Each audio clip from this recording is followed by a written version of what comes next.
शबरी मैया का नाम आप लोगों ने सुना है ना। शबरी मैया, शबरी जी की कथा तो हम सब ने सुनी है और उस कथा से अभी तक हम कुछ सीख नहीं पाए हैं जो हमें सीखना चाहिए। शबरी मैया जब पिछले वर्ष में तो पिछले जीवन में तो राजरानी थी। कथा एक लंबी आती है कि इनको भगवान के कथा में सत्संग में इतनी रुचि थी, पर ये रानी थी तो राजा कभी इजाजत ना दे ऐसे सत्संग कथा में जाने का। कुंभ का मेला लगा तो रानी वहां पर जाने की बात करती हैं। राजा ने भेज तो दिया पर वहां पर भी व्यवस्था रानियों वाली ही कि किसी आम से मिलना नहीं, संतों के बीच जाना नहीं। रानी को बड़ा कष्ट हुआ। रानी ने त्रिवेणी संगम में जाकर प्राण त्याग दिए कि प्रभु अगले जन्म में मुझे किसी भी कुल में, गरीब से गरीब कुल में आप जन्म दे देना, कुरूप से कुरूप भले वर्ण दे देना, लेकिन प्रभु मुझे कहीं की रानी मत बनाना, ताकि मुझे संतों का दर्श परश प्रभु की कथा मिल सके। वही रानी इस जन्म में शबरी जी बन के आई। शबरी मैया शबरी नाम नहीं है, शबर जाति में है, इसलिए इनको लोग शबरी कहते हैं। भील है इसीलिए भीलनी कहलाती हैं। जब ये छोटी थी तो इनके विवाह की इनके पिता ने तैयारी करी। विवाह में बारातियों को भोजन कराने के लिए ढेर सारे पशु लाए गए। उन पशुओं को बंधा हुआ देखकर शबरी माँ ने अपनी माँ से कहा, माँ ये पशु किस लिए लाए गए हैं? माँ ने कहा, पुत्री कल तेरा विवाह होगा तो बारातियों को इसी का भोजन परोसा जाएगा। शबरी माँ ने कहा, अरे ये भी क्या आनंद है, ये कैसा सुख है कि मेरे जीवन के आगे बढ़ाने के लिए इनके जीवन का नाश कर दिया जाए, समाप्त कर दिया जाए। शबरी मैया अर्धरात्रि में ही सारे पशुओं को खोल देती है। सारे पशुओं को मुक्त कर दिया। भागते हुए पशु कहते हैं, शबरी तूने हमें बंधन से खोला है, एक दिन भगवान तेरे द्वार पर आकर तुझे बंधन से मुक्त करेगा। ये हमारा आशीष है, रोम रोम से प्रार्थना है। भागते हुए पशु तो चले गए, पर शबरी जी ने सोचा ना पशुओं की कमी है और ना विवाह के लिए वर की कमी है। कल को मेरे पिताजी दूसरे पशु ले आएंगे, फिर से विवाह करना चाहेंगे, तो ये सिलसिला तब तक रहेगा जब तक मैं इस घर में रहूंगी। शबरी जी अपना घर छोड़कर उसी समय निकल पड़ी। और बहुत अधिक अवस्था नहीं है, बाल्यावस्था ही है किशोरी जी शबरी जी की। शबरी मैया भागते भागते चली जा रही है, पर कहाँ रहूं, कहाँ मुझे ठिकाना मिलेगा? तो मतंग ऋषि का आश्रम दिखाई दिया। शबरी मैया रात के अंधेरे में ही सेवा करने का इन्होंने निर्णय ले लिया कि ऋषियों की सेवा के लिए जो कुछ हो सकेगा अर्धरात्रि में कर दिया करूं। तो ऋषियों को ईंधन के लिए जो लकड़ी चाहिए शबरी मैया वो लाकर रख देती थी। इनको पुष्प की आवश्यकता पड़ती होगी, शबरी माँ रात में ही पुष्प रख दें, पत्तल बनाकर दोने बनाकर रख दें, स्थान को स्वच्छ कर दें, जिस मार्ग से वो स्नान करने जाएं वहां पर झाड़ू बुहारू कर दें। ये नित्य का नियम हो गया। मतंग ऋषि ने कहा, ये कौन है जो अर्धरात्रि में सेवा कर देता है पर दिखाई नहीं पड़ता है? ये कौन व्यक्ति है? जरा आज रात भर जगो और पता करो ये कौन है। आज रात भर जगे। अब जैसे शबरी जी लकड़ी दोने पुष्प रखकर जाने लगे, अचानक मतंग ऋषि पीछे से बोल पड़े, कौन हो? कांप गई शबरी मैया, लगता है अब तो मेरी सेवा छूट जाएगी। कौन हो पुत्री? मैं शबरी हूं, मैं छुपकर सेवा करती हूँ क्योंकि मुझे लगा शायद मेरी जाति मेरे बारे में जानकर आप मुझे सेवा का अवसर नहीं देंगे, इसीलिए मैं छुप कर चुपचाप सेवा करती हूँ। शबरी मैया के जीवन की दो चीज जो हैं, पहली जीवों के प्रति दया और दूसरा मानव के प्रति सेवा। इस दो भावना ने शबरी मैया के द्वार पर उनके राम को खड़ा कर दिया। एक सेवा है, दूसरी दया है। आज के समय में यही दोनों चीजें हमारे जीवन से खत्म हो चुकी हैं, एक दया और दूसरी सेवा। न दया बाकी रह गई है, न सेवा बाकी रह गई है। दया बाकी रहती तो हम भी काहे को मछली मुर्गा और बकरी बकरा खाते। दया नहीं है इसीलिए तो आदमी जानवर को खा रहा है। जरा ये सोचो, अभी तक ये सुनते आए थे कि जानवर से आदमी अपने प्राण बचाता है, अब आदमी से जानवर को अपने प्राण बचाने की नौबत आ गई है। जरा विचार करिए, हम किस ओर हैं, हम कहाँ हैं? क्या सच में हम आदमी या मनुष्य कहलाने के लायक हैं? इस बात पर जरूर विचार करिएगा। और एक बात, मुझे एकदम नहीं पता यहाँ कौन क्या भोजन ग्रहण करता है, तो ये मत समझना हम पर्सनली किसी को कह रहे हैं, हम व्यक्तिगत किसी को जानते ही नहीं है, तो कहने का सवाल ही नहीं उठता है। हम जो यहाँ आपसे निवेदन कर रहे हैं वो सबके लिए हम एक बात कह रहे हैं कि आप स्वयं के विचार से विचार करिए, क्या पशु खाना एक मानव का ये व्यवहार हो सकता है? क्या मानव का आहार कोई पशु हो सकता है? क्या ये मानवता के लक्षण हैं? हमें आदमी का चोला मिला, हम बकरी खा रहे हैं। हमें आदमी का मनुष्य का शरीर मिला, हम मछली खा रहे हैं। हमें मनुष्य का शरीर मिला है, हम मुर्गी खा रहे हैं। हमें मनुष्य का शरीर मिला है, हम गाय भैंस खा रहे हैं। ये कोई श्रृंखला है? हम क्या मनुष्य हैं? इस बात पर विचार करिए। हम किस जगह पर, अच्छा जो जानवर हमारे कारण मारे जा रहे हैं, काटे जा रहे हैं, जिनकी हत्या हो रही है, जिनके गले पर चाकू चलाया जा रहा है, क्या इस पाप के भागीदार हम आप नहीं बनेंगे? क्या हम उसके दोषी नहीं हैं? अब आप कहो एकमात्र हमारे छोड़ने से ये थोड़ी ना वो हो जाएंगे। अगर आप इतने लोग जैसी कोई संख्या एक बात सोच ले, सिर्फ मैं छोड़ूं, सिर्फ मैं छोड़ूं, अगर यही बात हर एक आदमी सोच ले तो क्या जीवों की हत्या होनी बंद नहीं हो जाएगी? तो क्या नहीं मुमकिन है? हमें दूसरे को देख के दूसरा आदमी कुएं में कूदेगा कूदेंगे, जहर खाएगा खाएंगे, आत्महत्या करेगा करेंगे। अपने पास बुद्धि विवेक नहीं है, क्या सही है क्या गलत है? ना यहाँ जाति की बात है, ना किसी वर्ग की बात है, यहाँ सिर्फ मानवता की बात है। वो कोई भी कुल में आया हो, किसी भी कुल में हो, किसी भी जाति में हो, पर पशु खाना कहीं के लिए भी इंसानियत की भावना नहीं हो सकती है। किसी भी स्वरूप में ये चीज स्वीकार्य नहीं है। स्मशान घाट व्यक्ति जाता है तो स्मशान घाट से आकर क्या करता है? नहाते हैं कि नहीं नहाते हैं? जोर से बोलिए, नहाते हैं ना? क्यों नहाते हैं? क्यों नहाते हैं? क्योंकि मुर्दे का स्पर्श करते हैं, है ना? शव का छुआ है हमने, शव को स्पर्श किया, इसलिए नहाना जरूरी है, तब भीतर प्रवेश करे। और जब जानवर को मार के अपने पेट को ही स्मशान घाट बना लिया जाए, अब आप कहाँ नहाने जाएंगे? आप कौन से संगम में अपने पाप को धोएंगे? आपका उद्धार कौन सी गंगा करेगी? आपका उद्धार कौन से तीर्थराज प्रयाग करेंगे? इस बात पर विचार जरूर करिए।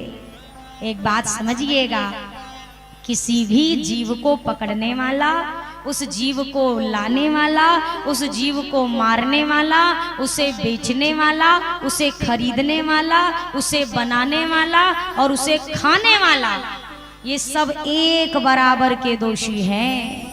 ना एक रत्ती कम, ना एक रत्ती ज्यादा। इस गलत फहमी में मत रहना कि मारा किसी और ने था, हम तो बस खा रहे हैं, तो आप इससे छूट जाएंगे। आप पे तो ज्यादा लठ बजेगी, क्योंकि आपकी वजह से वो मार रहा है। खाने वाला खाना बंद कर दे तो मारने वाला मारना भी उसको बंद करना पड़ेगा, वो उसकी मजबूरी है। जब खाने वाला ही नहीं होगा तो मारेगा किसके लिए? इस सब चीजों को, अब देखो, इधर हम कथा भी सुने, इधर हम पूजा पाठ भी करें, इधर हम दिया बाती भी करें और इधर हम मांस भी खाएं। ये पूजा पाठ का क्या अर्थ है हमारी समझ में नहीं आता। आप अपने आप को ठग रहे हैं कि आप भगवान को ठग रहे हैं? इस बात पर जरा विचार करिए। आदमी कहे नहीं नहीं हम पूजा बहुत करते हैं, आप कुछ नहीं करते हैं, आप गलतफहमी में रहते हैं।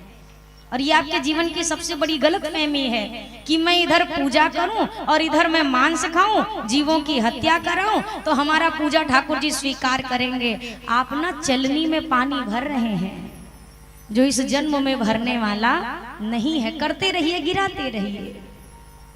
इस बात को बहुत गंभीरता से विचार करिएगा। मैं और 4 प्रसंग छोड़ दूं, पर मैं ये प्रसंग कहीं नहीं छोड़ती, क्योंकि सबसे बड़ी मुसीबत आज के समय पर यही आ गई है। आदमी भैया वेज लेते हैं कि नॉन वेज, आदमी को कहने में भी खराब नहीं लगता, हम तो सब खाते हैं। एक बार को शेर कह सकता है हम मांसाहारी हैं, गैया कह सकती है, बकरी कह सकती है कि हम शाकाहारी हैं, और आदमी को क्या बढ़िया ऑप्शन मिला, हम तो सर्वाहारी हैं, हम सब खाते हैं, गाय भैंस बकरी कुत्ता कुत्ती मुर्गी मुर्गा बकरी गधा घोड़ा हम सब खा ले, तुम दे तो सही।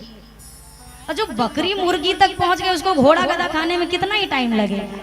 किसी दिन उसका स्वाद जीभ में लग गया तो घोड़ा गधा भी खाएगा, अभी जीभ पे नहीं लगा तो केवल बकरी मुर्गे तक टिका है। तो इस बात को ऐसा मत सोचिए अरे गधा नहीं, अरे तो बकरी तो खा चुके हैं ना, बकरी भी कोई छोटा जीव तो नहीं है। बकरी खा ली, मछली खा ली, मुर्गी खाया, मुर्गा खाया। कई लोग तो ऐसे राक्षस हैं जो गौ माता तक को नहीं छोड़ते हैं, तो गाय गधा भी खा लो तो कोई बड़ी बात तो नहीं है, खाना ही है। और एक बात हमको इस बात से बड़ा आश्चर्य होता है, कितने लोग इस संसार में ऐसे हैं जो कहते हैं हम सिर्फ अंडा खाते हैं, हम सिर्फ मछली खाते हैं। तो क्या करें, आपके लिए भगवान आरती की थाल भेजेंगे, आपके लिए भी वही इंतजाम है, ठीक वही इंतजाम, बस पहुंच के देखिए फिर यमराज का स्वागत कितना बढ़िया होता है। हम मंगल को नहीं खाते हैं, मंगल को खाएंगे नहीं, बुद्ध से लेके रवि तक कुछ छोड़ेंगे नहीं, फिर तो सब हम आदमी, हमको तो लगता है यही सिस्टम चलता रहा ना तो अभी तक जानवर से आदमी जान छुड़ा के शहर आता था, अब जानवर इनसे अपना प्राण छुड़ा के कहीं भागेंगे कि हम कहाँ जाके अपनी रक्षा करें। सत्य में अगर भगवान से एक सेकंड के लिए भी प्रेम किया है और एक रत्ती मात्र भी अगर आपको भगवान पे विश्वास है तो कम से कम इतना संकल्प तो ले लो कि आज के बाद मेरा आहार अशुद्ध नहीं होगा। जिस रसोई में एक बार ये अशुद्ध पदार्थ बन जाए उस रसोई का कोई भोजन कोई देवी देवता स्वीकार नहीं करते हैं। आप चाहे जितना ग्रहण करवाइए, चाहे जितना दान करिए, वो कोई देवी देवता स्वीकार नहीं करते। जिस चौके में एक बार भी आपका ये मांस और मछली ये सब बन गई, उस चौके की कोई एक चीज भी ठाकुर जी स्वीकार नहीं करते हैं। फिर लगाते रहिए भोग, बजाते रहिए घंटी अपने स्वार्थ के लिए, ठाकुर तक वो चीज नहीं जाएगी। जो विचार आप करते हैं, विवाह में आजकल ये सिस्टम चल गया है, विचार करिए, विवाह में लोग इसको अपनी शान समझते हैं। जो जितना ज्यादा मांस पकवा दिए उतना बड़ा आदमी है, उतना बड़ा मूर्ख है वो, उससे बड़ा बेवकूफ आदमी कोई नहीं है। एक तरफ यज्ञ भगवान की अग्नि प्रज्वलित हो रही है, दूसरी तरफ आपने मांस का भोजन सजवा के रखा है। आप कौन से नरक की तैयारी कर रहे हैं, जरा विचार करिए। और वो वैवाहिक जीवन कितना ज्यादा सुखप्रद होगा, जरा इस पर विचार करिए। आपने मांस को मतलब दूसरे जीव की हत्या को आप अपना शान समझ के बैठे हैं। शान ये नहीं है। आपको इतना ज्यादा शौक लगा है शान दिखाने का, तो अपने बारातियों को अपने शरीर का अंग काट के परोसो। देखो हमने आज खून का तिलक तैयार किया है आपके लिए, तब तो त्योहार प्रेम दिखाई दे। निकालो 1 लीटर खून और जितने आए सबका चरण अपने खून से पखारो, कहो हमने नया ट्रेंड निकाला है हिम्मत। दूसरे के गले में चाकू चलाने में पीड़ा होती नहीं है, अपने उंगली में सुई भी चुभ जाए तो हाय अम्मा हाय बप्पा सब याद आ जाते हैं। जब तक दया नहीं होगी ना तब तक भगवान कृपा नहीं करेंगे। पहले आहार शुद्ध हो, आहार से विचार शुद्ध होगा, विचार से व्यवहार शुद्ध होंगे, जब व्यवहार शुद्ध होगा तो भजन में मन लगेगा। साधु संत लोग लहसुन प्याज भी क्यों नहीं खाते हैं जानते हैं? लहसुन प्याज कोई मांस जैसा वैसा पदार्थ नहीं है। जिस जमीन से आलू उत्पन्न होता है उसी जमीन से लहसुन प्याज भी जन्म लेते हैं, पैदा होते हैं, जब निकलते हैं। वो कोई अभक्ष पदार्थ नहीं है। सिर्फ क्या है, उसकी जो वृत्ति है वो घोर तामसिक है, और भजन में तो सात्विक वृत्ति को बढ़ाना है। इसी कारण संत महात्मा और ठाकुर जी को लहसुन प्याज स्वीकार नहीं है। उसकी ऊर्जा बड़ी तामसिक है, केवल इतने कारण वो भजन में मन नहीं लगने देती है, तामसिक प्रभाव से, बस और कुछ नहीं है। तो जहां हमारे यहाँ भजन में लहसुन प्याज के तामसिक प्रभाव तक की मनाही है, वहां पे हम मांस मछली खाकर सोच रहे हैं हम बहुत बढ़िया अपने पहुना को रिझा रहे हैं राघव जी को। क्या ही हम कर रहे हैं। शबरी मैया से सीखो, जीवन दांव पे लगा दिया पर अपने रघुनाथ की प्रतीक्षा में है। मतंग ऋषि ने जब प्रभु धाम को मतंग ऋषि जाने लगे, मतंग ऋषि ने कहा शबरी पुत्री चिंता मत कर, एक दिन तूने मेरी इतनी सेवा की है ना शबरी, तुझे भगवान को ढूंढने नहीं जाना पड़ेगा। एक दिन स्वयं भगवान ढूंढते ढूंढते तेरे दरवाजे पर आएंगे। शबरी मैया के गुरुदेव भगवान के धाम चले गए। अब शबरी मैया उसी दिन से इंतजार करने में लग गई, उसी दिन से प्रतीक्षा कर रही, क्या पता आज ही आ जाए। शबरी मैया की पूरी किशोरावस्था बीत गई, शबरी मैया की पूरी युवानी बीत गई, शबरी मैया का बुढ़ापा आ गया। कई ग्रंथों में कहते हैं शबरी मैया ने 10,000 वर्ष प्रतीक्षा की। कई संत कहते हैं शबरी मैया ने अपने जीवन के 77 वर्ष तक प्रतीक्षा की। अब शबरी मैया प्रतीक्षारत हैं, आज शायद भगवान आ जाए। सुबह से शाम तक तैयारी करती, जब शाम को रघुनाथ नहीं आते तो शबरी मैया अपनी तैयारी समेटती और फिर सोचती आज किसी और भक्त के घर गए होंगे, कल पक्का मेरे घर आ जाएंगे। कल और अधिक ऊर्जा के साथ तैयारियों में लगती। और एक दिन वो समय आया कि शबरी के राम उसके दरवाजे की ओर मुड़ गए। शबरी मैया नित्य प्रति अपने मन ही मन भाव संजो कर कहे, आप भी मेरे साथ कहिए, बहुत कहा है, आज एक बार कहिए। ओ मेरी झोपड़ी के भाग आज खुल जाएंगे, राम आएंगे। मेरी झोपड़ी के भाग आज खुल जाएंगे, राम आएंगे। मेरी झोपड़ी के भाग आज खुल जाएंगे, राम आएंगे। मेरी झोपड़ी के भाग आज खुल जाएंगे, राम आएंगे। ओ राम आएंगे, आएंगे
राम जी आने वाले हैं, बैठेंगे तब ना आएंगे। जब आप ही घर छोड़ के चल देंगे तो राम जी कहाँ आएंगे।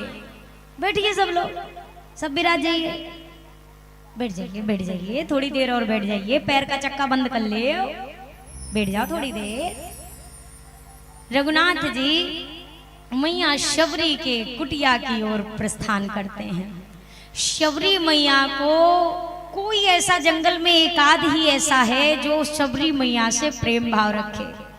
बाकी और जितने भी लोग हैं, किसी को अपनी तपस्या के बल उसका गर्व है, किसी को अपनी साधना का गर्व है कि हमारी साधना के बल में इतना दम है, इतना बल है हमारी साधना में कि भगवान पहले हमारे घर आएंगे। शबरी के घर क्या लेने जाएंगे। कोई कहता है मैंने इतनी तपस्या करी है, भगवान पहले मेरे घर आएंगे, उसके घर क्यों जाएंगे। पर रघुनाथ जी ना बड़ी बड़ी तपस्या वाले के घर गए, न बड़े बड़े साधना वाले के घर गए। जो एक विश्वास में बैठी थी शबरी मैया, रघुनाथ जी उनकी ग्रह का रास्ता देखते हैं। शबरी मैया रघुनाथ जी का इंतजार करते आज भी द्वार पे ही बैठे थे। इतने में शबरी मैया ने देखा कोई दो राजकुंवर से दिखाई पड़ रहे हैं, सुंदर बड़ी अवस्था है। शबरी मैया बूढ़ी हो गई हैं, नेत्र धुंधले हो गए हैं, बाल श्वेत हो गए हैं, बहुत स्पष्ट दिखाई नहीं देता। रघुनाथ जी दूर से ही एक संत से कहते हैं, महाराज हमने सुना है यहीं कहीं हमारी शबरी मैया रहती है, आप मेरी शबरी मैया का आश्रम जानते हैं क्या, कहाँ पर है शबरी मैया। उन संत ने कहा प्रभु आप इस मार्ग से थोड़ा आगे बढ़ना शुरू करिए, आपको एक मार्ग ऐसा दिखाई देगा जिसमें पूरे मार्ग में पुष्प बिछे होंगे, फूल बिछे होंगे, और उसी मार्ग पर आप चलना शुरू करना। और धीरे धीरे जब आप चलते जाएंगे, जहां पर जाकर वो मार्ग समाप्त होता है वही शबरी मैया की कुटिया है। शबरी मैया की कुटिया की ओर रघुनाथ जी आगे बढ़े। शबरी मैया के द्वार पर पहुंचे। जाकर रघुनाथ जी ने शबरी मैया से कहा, मैया क्या आप ही मेरी शबरी मैया हो? शबरी मैया ने इसके पहले कभी भगवान को नहीं देखा, पहचान तो नहीं पा रही कि यही भगवान है जिनकी मैंने अपने जीवन भर प्रतीक्षा की है। ये शबरी मैया के जीवन का अंतिम दिन है जब भगवान उनको मिले हैं। बस भगवान से मिलके शबरी मैया देह त्याग देंगे जीवन के अंतिम दिन में। और हम सोचते हैं भगवान हमको एक ही दिन में प्राप्त हो जाए। यहाँ शबरी मैया को उनके जीवन के आखिरी दिन में रघुनाथ मिल रहे, फिर भी इंतजार कम नहीं।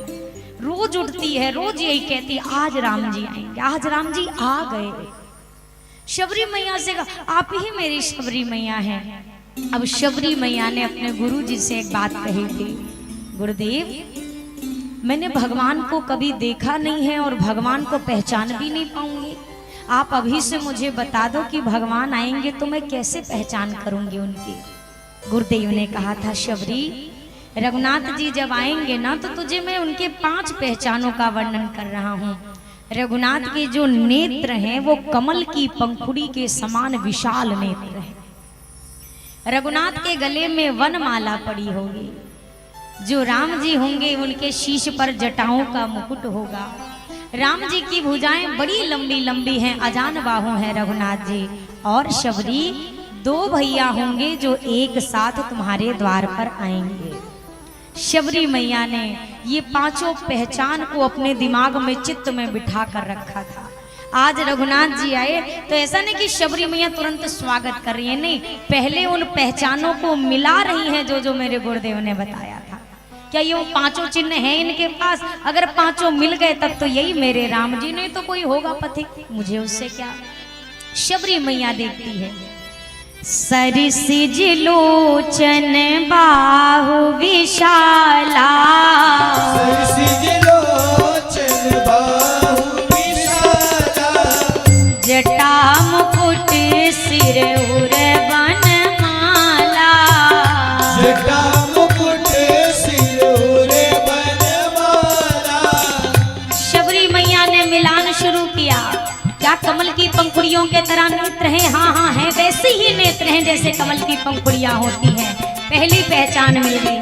विशाल भुजाएं हैं, हाँ हाँ लंबी भुजाएं हैं, दूसरी पहचान भी मिल गई। शीश पर जटाओं का मुकुट है, तीसरी पहचान भी मिल गई।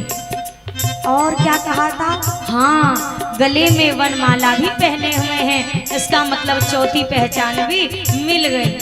4 तो मिल गए, बस एक पहचान और मिल जाए, इसका मतलब यही मेरा परमात्मा है।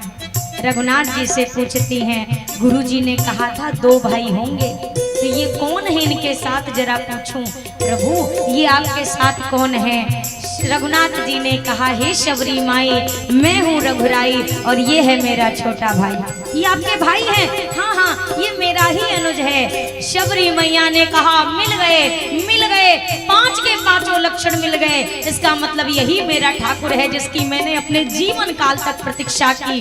शबरी मैया, अरे श्याम गौरे सुंदर 2 भाई, श्याम गौरे सुंदर 2 भाई, शबरी परी चरण लपटाई, शबरी परी चरण लपटाई।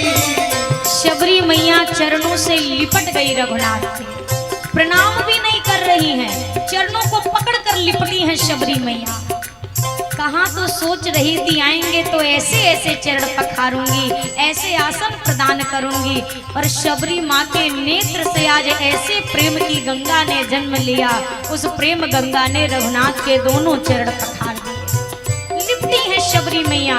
अचानक याद आया, अरे शबरी, भगवान आते हैं तो उनकी स्तुति गाई जाती है, तो स्तुति नहीं करेगी? फिर क्या लाया? अरे मुझे तो स्तुति करने का ढंग ही नहीं आता, मैं बावली, मैंने कभी अपने गुरुदेव से नहीं पूछा, गुरुदेव भगवान आएंगे तो स्तुति कैसे करनी है, मैं तो अनभिज्ञ हूँ, मुझे नहीं आता। हाथ जोड़कर रघुनाथ से कहती हैं, हे प्रभु, के ही विधि स्तुति कराऊं तुम्हारी, विधि स्तुति अधम जाति में जड़ मति भारी, अधम जाति में जड़ मति भारी, अधम ते अधम अधम अति नारी, अधम ते अधम अधम अति नारी, तीन माह में मति मंद अघारी। तीन माह में मति मंद अघारी। शबरी कहती है प्रभु मैं अधम हूँ, अधम में भी अधम हूँ, जाति से अधम, कुल से अधम, शरीर से अधम। मुझे आपकी स्तुति करने का ढंग नहीं आता, मैं कैसे आपकी स्तुति करूं। ये शबरी मैया के शब्द। रघुनाथ जी ने क्या कहा, माँ तूने ऐसे कैसे सोच लिया कि राम किसी उच्च कुल वाले को मिलता है, किसी उच्च जाति वाले को राम मिलता है। नहीं शबरी मैया, ये संसार की फैली हुई भ्रांतियां होंगी। ये राम जाति कुल रंग रूप देखकर नहीं मिलता है, राम संसार में एक रिश्ते को जानता है। कह रघुपति सुनु भामिनी बाता, कह रघुपति सुन भामिनी बाता, मानऊ एक भगति करनाता, मानहु एक भगति करनाता, जाति पाति कुल धर्म बढ़ाई, जाति पाति कुल धर्म बढ़ाई, धन बल परिजन गुण चतुराई। धन बल परिजन गुण चतुराई, माँ जाति पाति कुल धर्म यश वैभव मान बढ़ाई, सुख समृद्धि रूप गौरव प्रतिष्ठा। राम ये नहीं देखता, राम इस संसार में सिर्फ एक संबंध को महत्व देता है मेरी शबरी मैया, और उस रिश्ते का नाम है भक्ति का रिश्ता। वो भक्ति अगर किसी मानव में है वो भी राम को स्वीकार है, अगर किसी पशु तक में वो भक्ति समाहित है वो पशु भी मेरे हृदय में विराजता है। मैं एकमात्र भक्ति का संबंध मानता हूँ शबरी मैया। मैं उच्च कुल नहीं देखता, मैं रूप नहीं देखता, मैं धन नहीं देखता, मैं प्रतिष्ठा मान बढ़ाई नहीं देखता, मैं सिर्फ ये देखता हूँ कि भक्ति कितनी है। मैं उस भक्ति के नाते को मानता हूँ। तूने कैसे सोच लिया कि मैं जाति कुल देखकर किसी को स्वीकार करूं? नहीं मैया। और तू कह रही है तुझे मेरी स्तुति करने का ढंग नहीं आता क्योंकि तू पढ़ी लिखी नहीं है। अरे मेरी भोली मैया, तू पढ़ी लिखी नहीं है तो क्या हुआ, तेरा राम तो गुरु वशिष्ठ के यहाँ पढ़ा लिखा है ना। आज अगर शबरी अपने राम की स्तुति नहीं कर पा रही है तो क्या हुआ, आज संसार भी याद रखेगा, आज ये राम अपनी शबरी मैया की स्तुति करेगा। नवधा भक्ति जिसको हम कहते हैं, ये कोई उपदेश नहीं है जो शबरी मैया को दिया जा रहा है, नहीं। 9 भक्तियां तो उनके अंदर बैठी हैं तो उनको उपदेश की आवश्यकता क्या है। ये वो स्तुति है जो रघुनाथ ने अपनी शबरी मैया के चरणों में समर्पित की है। 9 प्रकार की मेरी भक्तियां हैं मैया, आप भी अपनी उंगलियों पर गाते हुए गिनिए जो रघुनाथ जी ने कहा। प्रथम भगति संतन कर संगा, भगति संतन कर संगा, दूसर रति मम कथा प्रसंगा, गुरुपद पंकज सेवा, तीसरी भक्ति अमान, चौथी भक्ति मम गुण गना करे कपट दीवान, मंत्र जाप मम दृढ़ विश्वासा, पंचम भजन सुवेद प्रकाशा, घटदम शील विरति बहु कर्मा, निरत निरंतर सजन धर्मा, सातम सम मोहि मय जग देखा, मोती संत अधिक करि लेखा, आठम जथा लाभ संतोषा, सपने हूँ नहीं देखई पर दोषा नवम सरल सब सन चलही ना मम भरोसा ही हर्ष न दीना नौ महुए कहु जिनके होई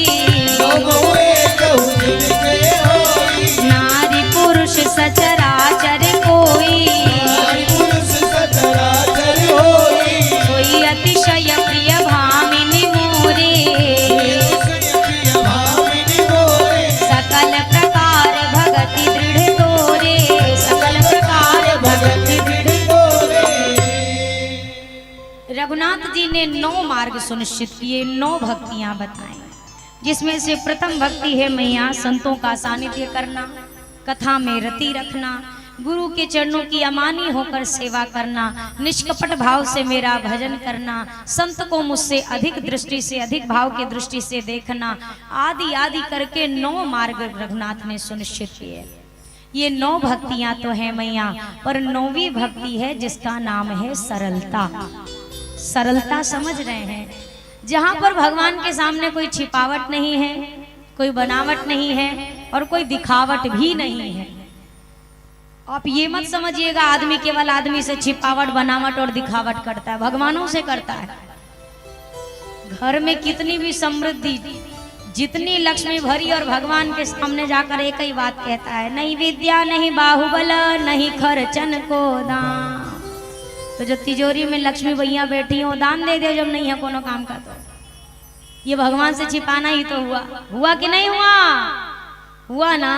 भगवान को हमारी कितनी लक्ष्मी है पता होगा कि नहीं होगा? बोलिए, आप लोग भी बोलिए, पता होगा ना। फिर भी भगवान से जाके क्या कहते हैं, भगवान रूखा सूखा स्वीकार करो। काहे को रूखा सूखा खिला रहे हो भगवान, जब तुमको रूखा सूखा नहीं खिला रहे तो आप भगवान को काहे रूखा सूखा खिला रहे हैं? और फिर भगवान कहे जब तुम्हें रूखा ही सूखा खवाना है तो ले रूखा सूखा। अब का होई, बत्ती जल जाए दिमाग की, अब आएगा बुखार। एक सज्जन थे, करोड़पति आदमी, बढ़िया खूब था, खूब कमाया, खूब लुटाया और 20 लाख रुपए बैंक में रखे हुए हैं, खूब खा पी के मौज करिए। 20 लाख रखा था कि ये काम आएगा। और जब भगवान के दरवाजे जाए, फट ही तौलिया लपेट के जाए और भगवान से जाके कहे, नहीं विद्या नहीं बाहुबल नहीं खर्चन को दाम। हे ठाकुर जी, ना विद्या है, ना बल है, ना कोई समृद्धि है, ना खर्चा करने को दाम है। अच्छा, एक संत थे, उनको पता था कि एक अकाउंट में 20 लाख रुपया है, तब भी झूठा रोज आके कहता है नहीं खर्चन को दाम, नहीं खर्चन को दाम। आज इसने फिर आकर के कहा, नहीं विद्या नहीं बाहुबल नहीं खर्चन को दाम। तो संत बगल में खड़े थे, संत ने कहा, सही बात है, 20 लाख हैं बैंक में सो नहीं जानत राम। 20 लाख जो धरे भगवान को कहाँ पता होगा तुम्हारे तिजोरी का एड्रेस? वो दुनिया के सब जगह का एड्रेस रखते हैं, उनको हमारी लक्ष्मी का एड्रेस नहीं पता होगा। अरे दुनिया को ठगो तो ठगो, भगवान को काहे को ठगने पे उतारो हो? जिसने सब दिया उसी के सामने सबसे गरीब हैं। हमको तो सामने प्रत्यक्ष भी ऐसे लोग मिलते हैं भैया, उन्हीं की गाड़ी में हम बैठ के कथा पांडाल आ रहे हैं। गाड़ी भी कोनो हल्की फुल्की नहीं है, 40 लाख की 50 लाख की गाड़ी, हम मंच पे आ रहे हैं। और भैया सब, अब व्यवहार में आदमी 2 शब्द तो भैया सब, बस दीदी रूखी सूखी चल रही है। तो हमने भी पूछा, गाड़ी आपकी है? हाँ हाँ गाड़ी तो हमारी है। सोचो, 40 लाख की गाड़ी वाला भी रूखा सूखा खाता है, तो हमने तो हरी के तो बतिये नहीं है, हम लोग तो फिर घास पाती खाते होंगे। और काई कर सकते हैं? भगवान को नहीं ठगो भैया, यही सरलता कहा गया। 9वीं भक्ति है सरलता। जिसके भीतर मैया सरलता आ जाए वो मेरी 9वीं भक्ति को प्राप्त करता है। तो ये सरल तो कम से कम बन ही जाए। सरल का मतलब जैसे हैं भगवान के पास पहुंचे। प्रभु गंदे हैं, अच्छा गंदे हैं पर आपके पास हैं, आपको अगर अच्छे नहीं लग रहे तो हमें अच्छा बना दो। प्रभु हमें झूठ बोलने की बड़ी गंदी आदत है, बहुत झूठ बोलते हैं ठाकुर जी, पर आपको तो सत्यवादी लोग पसंद है ना, तो अपने हिसाब से हमें सच बोलने की आदत डला दो। भगवान से ये तो कह के तो देखो कि मेरे अंदर ये बुराई है। हम तो भगवान से भी कहने को तैयार नहीं है कि हमारे अंदर कोई बुराई है। हम भगवान से भी कहते भगवान आज तक किसी का बुरा नहीं किया, हमारे साथ बुरा क्यों हो रहा है? अब आपने भगवान का कोई कर्जा तो नहीं काढ़ा होगा कि भगवान बदला निकाल रहे होंगे। सीधी सी बात है, कोई तो कर्म बने होंगे इस बार, नहीं तो पिछली बार, उसके हिसाब से हो रहा है। तो ये सरल था नौवीं भक्ति। 9 में से एक भी जिसके भीतर आ जाए मैया, वो मुझे अतिशय प्रिय होता है। शबरी माँ वहीं पर रघुनाथ के चरणों में विराजमान है।